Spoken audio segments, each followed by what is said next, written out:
بۆ گفتوگۆکردنی زیاتر لەسەر هەولێری پایتەختی هەرێمی کوردستان وەک ناوەندێکی سیاسی و بڕیاردان بەڕێز دکتۆر دلاوەر خالید ئاشگەیی نوێنەری حکوومەتی هەرێمی کوردستان لە یەکێتی ئەوروپا ڕاستەوخۆ لەگەڵمان دەبێت. دکتۆرم کاتت باش، سواز بۆی کە ئامادەی لەگەڵمان دەمانوێت بزانین وڵاتانی ئەوروپا چۆن سەیری پێگەی هەرێمی کوردستان دەکەن و لە چ ئاستێکدا. ئەو کاتتان باش، بەڵێ وەکو لە ڕپۆرتاژەکەش ئاماژەی بە پێشەشی کرا، هەولێر ناوەندێکی زۆر گرنگی سیاسی و بە تایبەتی دیپلۆماسی بووە لە دوو دەی ڕابردوودا و ئەمە دەبترێت بە داتاش باش بکرێت. هەولێر ئێستا ناوەندێکی زۆر گرنگی بەشێکی زۆر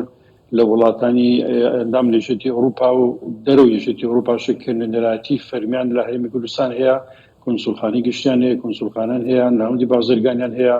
یا بە شێوازوشی تر تەواجودیان لە هەرێمی کوردستان هەیە. ئەوەش لەبیر نەکەین کە ئەگەر بەراوردێک بکەین لە نێوان کۆنسوڵخانەی وڵاتان کە لە شارە گەورەکانی وڵاتان دایدێنن جگە لە سەفارەتیان کە لە پایتەختە عادەتەن، ئەو کۆنسوڵخانەی کە لە هەرێمی کوردستان هەنە تایبەتمەندی تایبەتی خۆیان هەیە، واتە پێگەی سیاسی و دیپلۆماسیان لە ئاساشی بەرزترە و بە شێوەزێک لە شێوەکان جۆرەکن لە باڵوسخانەی وڵاتەکە لەوێ و تەنها سەرقالی شوکاری کۆنسوڵخانە و ڤیزە و ئەو جۆرە کارانە نین. ئەمە بخۆی ئاماژەیەکە بەوەی کە هەرێمی کوردستان و بە تایبەتی هەولێری پایتەختی هەرێمی کوردستان ناوەندێکی زۆر گرنگی دیپلۆماسیە لە ناوچەکە هەبوونی ترافیکی دیپلۆماسی، هاتوچۆی دیپلۆماسی لە ئاساشی زۆر بەرز بۆ هەولێری پایتەختی هەرێمی کوردستان، ئەمەش خۆی گەواهی کە لەسەر ئەوەی کە هەرێمی کوردستان گرنگێکی زۆری هەیە لە ناوچەکە و بۆ وڵاتانی بە تایبەتی ئەوروپا و ئەمریکا زۆر گرنگە و لە کاتی قەیرانەکانیش ئەو وڵاتانە هەوڵیان داوە کە هاوکاری هەرێمی کوردستان بکەن بۆی بتوانێت بەرەوپێش بڕوا، بۆی بتوانێت بەرگری لە بەرامبەر قەیرانەکاندا بکات. جگە لەوە هەرێمی کوردستان و بە تایبەتی کە پایتەختەکەی هەولێرە، هەولێر توانیوێتی ڕۆڵێکی گرنگ ببێنێ وەکو سەکۆیەک بۆ نزیککردنەوەی بۆری بۆچوونی جیاواز چ لە ناوخودی عێراق لەنێو لایەنە جیاوازەکان ئەگەر بگەڕنەوە بۆ 20 ساڵی ڕابردوو، چ لە ناوچەکە بە شێوەیەکی گشتی چ قەیرانی سووریا باز بکەین، بابەتی هەندێک بابەتی پێویست بە تورکیا، بە ئێران، بە وڵاتانی تری جیران، هەولێر توانێتی ڕۆڵێکی زۆر باشی پۆزیتیڤی ناوبژێوانی بگیرێ. ئەمەش دەگەڕێتەوە دیسانەکە بۆ سیاسەتی حکومانە و دروستی بە تایبەتی سەرۆک بارزانی کە لە دوای بە تایبەتی لە دوای ڕوخانی سەدام توانی کە هەولێر بێنێتە قۆناغێکی تری نێودەوڵەتی و وا لێ بکات کە هەرچەندە حوڵێکی زۆر دێراکار ڕێگری لە پێشکەوتنی هەولێر بکرێت، بەڵام دیسانەکەش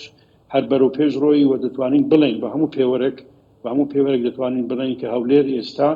پێشکەوتوترین شاری هەموو عێراقە، سەرجەم عێراقە و هەر بەرەو پێشش دەڕوا. ئەمەش هەر قسەی ئێمە نییە، بەڵکو ئەمە بۆچوون و لێدوانی زۆربەی بەرپرسانی ئەوروپایکە لە کاتی کە سەردانی هەم بەغداد دەکەن کە پایتەختی عێراقە و لە دوای ئەوە کە سەردانی هەولێر دەکەن، ئەو بەراوردە لە نێوان هەردوو شوێن دەکەن. وای کردووە کە هەولێر پێگەکەی زیاتر بە جیهانیش بناسێنێت لە ڕێگەی ئەو سەردانانەی کە کراوە. ولی دکتۆر ئەلبەتە من بخوا لێرێ ڕووماڵا بدەهان سەردانên mezne berpirsên Ewropa welatên yekî Ewropa bi hewlêrêkirina ciwana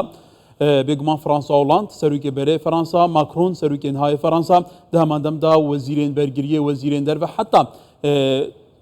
bêguman serek wezîrên gelek welatên dinyên Ewropa seredana Herêma Kurdistanê kirine. Hebûna bêguman siyasî, dîplomasî heta hebûna serbaziya welatên bi bandorên yekî Ewropa li hewlêra paytexta Kurdistanê hene. Kewata gel û ta çend giring e xelkê Kurdistanê bizan be ku paytextê wan ha çi pêge heye û hebûna bi vî awayî bi dehan konsûlxana bi taybetiyên Ewropa welatên bi bandorên yekî Ewropa li Hewlêrê pêwîste ça bête xwandin. Ev mesêce ça bête wergirtin. پێما بە خەڵکی کوردستان ئەو ڕاستیە دەزانن. ڕەنگە هەندێک خەڵک هەبێ حەز نەکات ئەم حەز بکات ئەو ڕاستی بشارێتەوە، بەڵام ئەمە واقعەتێکە و ناشاردێتەوە، خەڵک دەزانێت. و لەوانەشە بە تایبەتی جیلەکە بێ جیلی کە جیلی بڵێن تازەیە نەتوانن بەراوردی ئێستای هەولێر بکەن لەگەڵ پێشووتر، بەڵام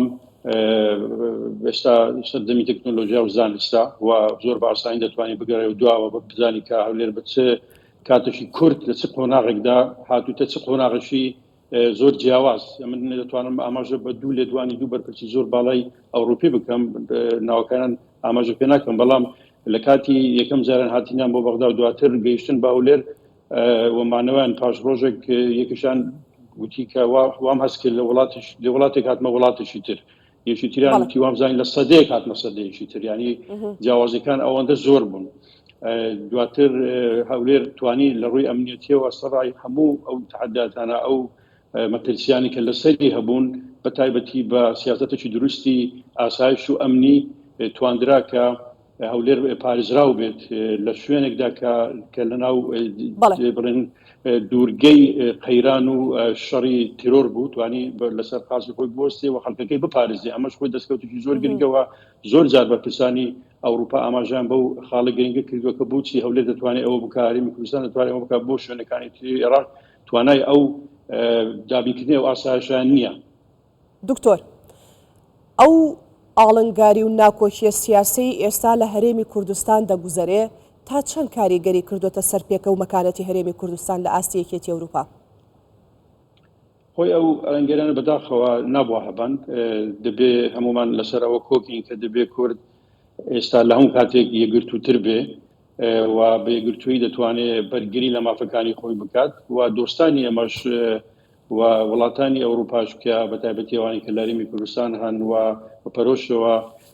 سەیری بارودۆخەکە دەکەن بەلایەنەوە زۆر گرنگە کە هەرێمی کوردستان و خەڵکی کوردستان و پارتەکانی هەرێمی کوردستان تەباتر بن لێک نێزیکتر بن و بتوانن پێکەوە کار بکەن بێگومان هەبوونی ناکۆچی و بیرروبۆچوونی جیاواز شتێکی زۆر ئاساییە ئەو زۆربەی وڵاتانەش بەو هەربووان ینی ئازاد و پارتی سیاسی جیاوازن بۆ ڕووبچینی جیاوازن و ئەوە خەڵکەوە ئەوە کردەوەی ئەحزابە کە وا دەکا خەڵکەکە دەنگ بەلایەنێک بدەن کە بالفعل کاری باشی ئەنجام داوە و بەڵێنی داوە بەڵێنەکانی خۆی بردوتە سەر ئەمە دەبێ یەکلاکەرەوە بێ و هەڵبژاردن دەبێ یەکلاکەرەوەی ئەوە بێ کە چێ بڕیار بەدەست بێت لە وڵات و نوێنەری خەڵک بێت و جێگای متمانی خەڵک بێت بەدەر لەوە هەر هەنگاوشی تر بێگومان جێگای دڵخۆشی نییە چ بۆ خەڵکی کوردستان و چ بۆ ئەو وڵاتانی کە دۆستی ئێمەن و خۆشتان دەزان ئەوان لەم کوبامەژن پێکرد لە نزیکەوە چاودێری بارودۆخەکە دەکەن بە نوێنەرایەتیان هەیە لەوێ و سەردانی پارتە سیاسیەکان دەکەن و راپۆرتی خواندنێرن بۆ ناوەندەکانی سیاسی خۆیان پایتەختەکانی خۆیان پارلەمانەکانی خۆیان لە دەرەوە بەڵام ئەوەی دەتوانین بڵێن تا ئەو کاتەش کە ئەمە لێرە قسە دەکەین ئەو پاڵپشێنە و دەوڵەتیە بەتایبەتی و پاڵپشە ئەوروپی کە بۆ خەڵکی کوردستان بۆ هەرێمی کوردستان هەیە هەر بەردەوامە بۆ پێم وابێ هەر بەردەوامیش دەبێ بەڵام لە ڕووی دیپلۆماسیەوە بە ڕووی سیاسیەوە لە ڕووی بڵێن دیموکراسیەوە زۆر گرنگە کە ئێمە وەکو دەڵێن شتێکی جوان نیشانی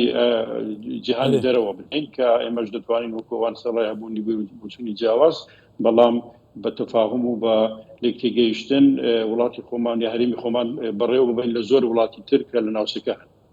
بەڵێ دکتۆر دلەوار خالد ئاژگەی نوێنەری حکوومەتی هەرێما کوردستانی لە یەکێتی ئەوروپا گەلێکی سوپاس. سپاس سپاس بەش.